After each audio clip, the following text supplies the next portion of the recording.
Got Games, episode 11, and in this episode I show you what I bought since last time. First and foremost, I'm gonna show you a goodie that I found, and that is the God of War 2 limited edition guide for the PS2. This is how it looks. It's still brand new and sealed, and this was the front, this is the back, and it comes with exclusive art book, some posters and some other stuff. I'm gonna do an unboxing video of this because otherwise the video will be too long, so stay tuned if you want to see this getting unboxed. And I also gonna compare it with the first guide that I have and show you the guide and the art book. Bought this stack of PlayStation 2 games for 35 bucks, but before showing you what I got, the seller gave me a free gift because the transaction went smooth, no question asked, just bought the games, buy the money, you know. So as a thank you, he gave me this game here, Sabrina the Teenage Witch at Twitch in Time. And if you don't know what Sabrina is, it's a sitcom series about Sabrina, played by Melissa Joan Hart. She's having magic powers and she hides it from her friends, and she's living in the house of her aunts and with her cat Salem, and her cat can talk, and it's pretty hilarious. I believe there's a Netflix origin series, but it's not a sitcom, it's more of a drama, I believe, but I haven't watched that. So yeah, this is the game of the series, and if I have to judge by its look,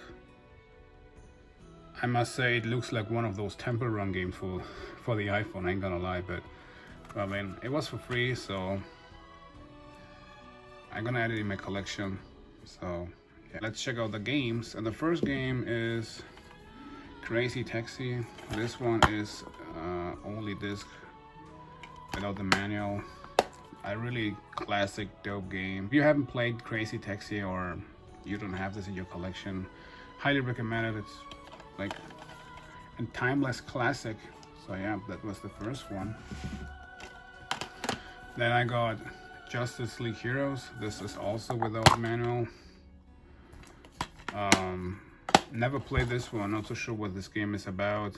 The last Justice League game that I played was on Super Nintendo. The fighting game was actually pretty good, and this one looks like one of adventurous brawler game, to be honest. So yeah, maybe not bad, I don't know, haven't played. The next game is Sly Cooper and the Thieves Rickoners. I do have the black label version in my collection already, so this is a duplicate. This one comes complete with manual and disc. Kind of dirty though inside, and yep. So I'm a sucker for the alternative cover arts, so I'm not gonna keep this for now.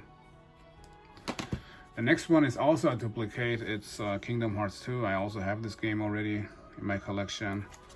Kingdom Hearts 2. I played the first game. I never finished. I never played the second game, but from what I heard it's amazing. This one is also complete.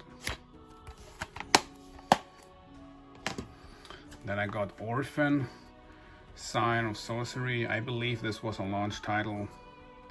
It's an RPG game based on an anime, I believe.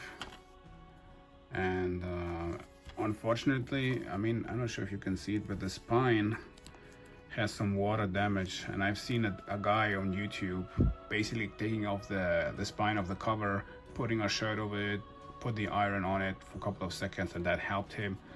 I eventually will try this out because this looks kind of damaged though, but I think on the camera you don't really see it. Yeah. Anyhow, this game is also complete with manual and disc. And the next game is the Bouncer. This was the reason why I bought this entire stack, because I was looking for the Bouncer for quite a while now.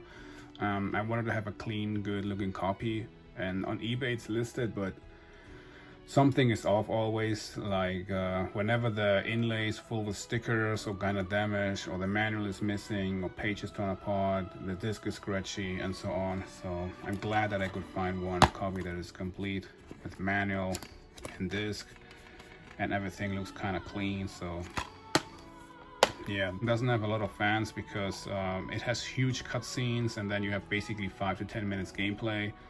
But I really like this game. The graphics are fantastic for a PlayStation 2 game. You can choose between 3 characters, and depending on which character you pick, the cutscene and the story will focus more on that character, and then you will fight certain bosses. You can unlock them and use them in one of the versus mode, which you can play with friends, and you can use a multi-tab, and then you can basically, play up to 4 players. And yeah, I really like it. So in Metacritic, I believe this game has like a 5 or a 6 out of 10, but as we all know, some PlayStation 2 games got terrible reviews and are kind of underrated. So don't believe the lies. Ready, Oregon out. Let me know in the comment section what you think of this deck here. I got a free gift, so for me it was actually not that bad. Oh, let me show you the PlayStation 3 games. I found Remember Me, and as far as I remember, this game isn't that bad. You can set chains of combos, and it's a brawler game, not bad to be honest. So yeah, this one comes complete with disc and manual. Found this for $5, decided to take it. The next one is Rambo, the video game. Now I knew this game wasn't good. It was actually bad to be honest, but I didn't expect to be that bad. This game is horrible. Sound is terrible, the gameplay is terrible. You're standing there and you move the cursor and then you shoot enemies. You don't move at all. It's like, well, how is it called? Rail shooter, I believe. It's just terrible. Before you spend any money on this game, just grab the money and buy yourself, I don't know, a 4K Blu-ray and some snacks, and you're gonna have a far better time than with this game for sure. Are we going to the PlayStation 4 games? So we're gonna start with A Plague Tale of Innocence. Now, if you watched one of my videos before, I bought the PlayStation 5 version of the first and the second game, and I can't recommend this franchise enough. It's so good, you have to play it. If you like games somewhat similar to The Last of Us, buy this game. It's awesome. I cannot recommend it enough. This is the PlayStation 4 version, the first game.